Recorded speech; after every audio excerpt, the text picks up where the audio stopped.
Ashamaa kabajamtoota fi jaallatamtoota YouTube chaanaalii koo jalatti warreen argamtan nageenya waaqayyo isiniif haa baay'atu. Ani baay'ee nagaa fayyaa kooti. Isin akkam hundi keessanuu nagaa fayyaadha. Baga nagaa fayyaa taatanii isiniin jedha. Warri haaraa taatan YouTube chaanaalii kootiif warri haaraa taatan anaa dhufsiniin jecha subscribe gochuun dagatinaa isiniin jedha. Maatinaaf taadha.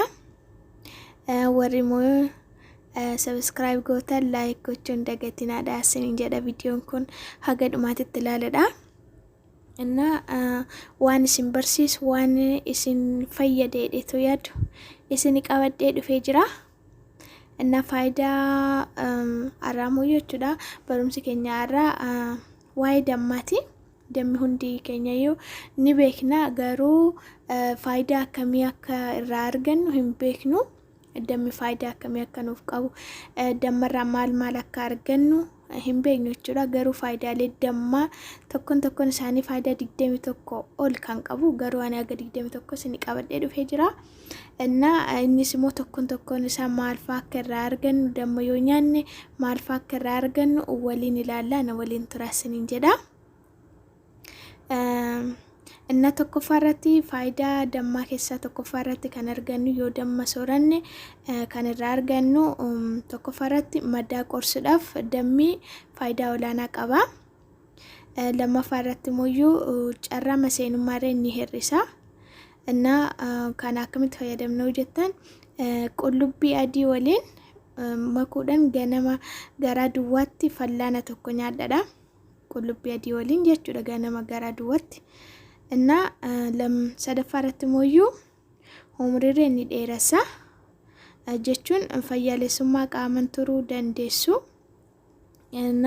Kanas akkamitti fayyadamnu jettan ganama garaa duwwaatti fallaana tokko hamma 3 fayyadamuu qabdu jechuudha. Afuraffaa irratti immoo hirriba gaara fuudhaafirree halkan nyaachuun gaariidha. Hirriba gaara fuudhaaf jechuudha. Galgala yeroo rafuudha kaatan damma odoo fudhattanii hirriba bareedaa raftan jechuudha. Shanaffaa irratti immoo utaalloo irraa dafnee fooyya'uuf garaa duwwaatti fallaana 2 hamma 3 ol fayyadamuu qabdu.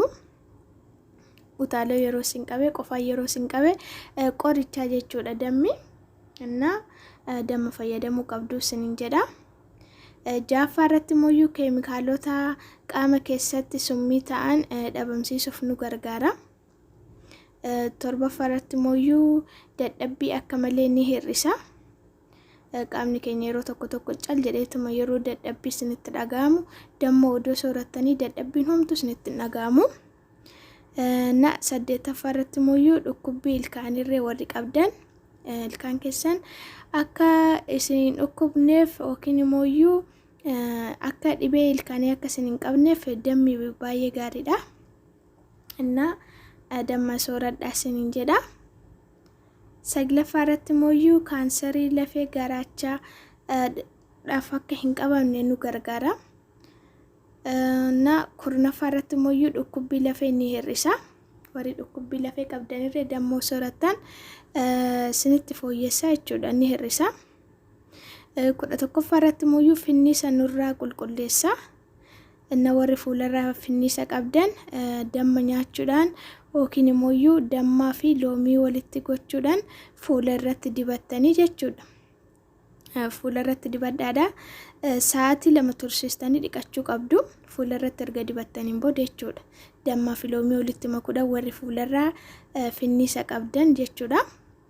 Akka finniisni isinirraa badurree ni gargaara jechuudha. 12ffaa irratti immoo dhukkubbii maashaa fi bushaawaa ni hir'isa. 13ffaa irratti immoo kolesteroolii hammaa ni hir'isa. 14ffaa irratti immoo ulfaatina qaamaa akka malee ni hir'isa. Ulfaatina qaamaa warri ulfaatina qaamaa ol ka'aa qabdan dammoo nyaatan ulfaatina keessanirra ni hir'isa jechuudha. 15ffaa irratti immoo foolii badaa afaanii nurraa qolata. Warri foolii badaa afaanii qabdan እና ደግሞ nyaattan foolii badaa sinirraa hir'isa amma ta'ussane akka sinittirree foolii badaan akka afaan keessa foolii badaa hin godhanneefirre dammi baay'ee isin gargaara jechuudha. እና kudha ja'affaa irratti dandeettii dhukkubbii ofirraa ittisuuf qaamaaf ni dabala.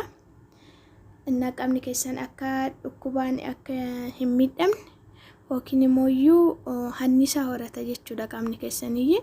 እና kanaafuu damma sooradhaa isiniin jedha. እና 17ffaa irratti immoo madda anniisaati dammi jechuudha. 18ffaa irratti immoo dhibee onneef ni tola. warri dhibee onnee qabdanirree damma odoo soorattanii baay'ee gaariidha.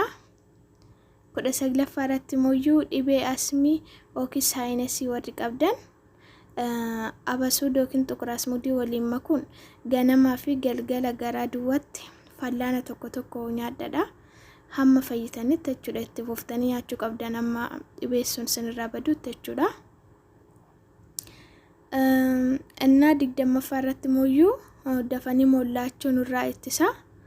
dafanii mollachuu mataa jechuudha. akka dafanii mollachuun mataa akka nun qabanneef dammaa fi zayitii qophoo jechuudha fallaana tokko hanqaaquu waliin makuudhaan torbanitti guyyaa 2 hamma guyyaa 3tti dibachuu qabdu jechuudha.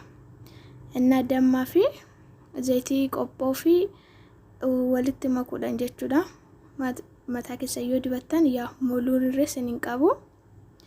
21ffaan immoo rakkina saalqunnamtii hir'isuuf irree osoo saalqunnamtii hin raawwatiin dura nyaachuun daqiiqaa 20 hamma daqiiqaa 30 turuun fayyadamuun baay'ee gaariidha. እና damma yoo damma fayyadamtan kana nama sinin jedhe kana ol argattan jechuudha faayidaa isaa. እና ፋይዳ ደመራ አርገሙ ሄዱዳ አን ያው ሞዲ ደም ተኮ ከነ ስንትሜ ገሩ ከነ ኦል አርገሙ ዳንዳ ደመሮ ሶረተንት ስንንጀራ እና ከናፉዩ yotiqate guyyatti fallaana tokko hamma fallaana 3 nyaachuu qabdu jechuudha. ደመሮ argatanitti damma kulkulluyi እና ገሩ ሞዩ ደም erga sorataniin booda jechuudha bishaan yookiin shaayii እና wanta dhangalaatee tokko jechuudha.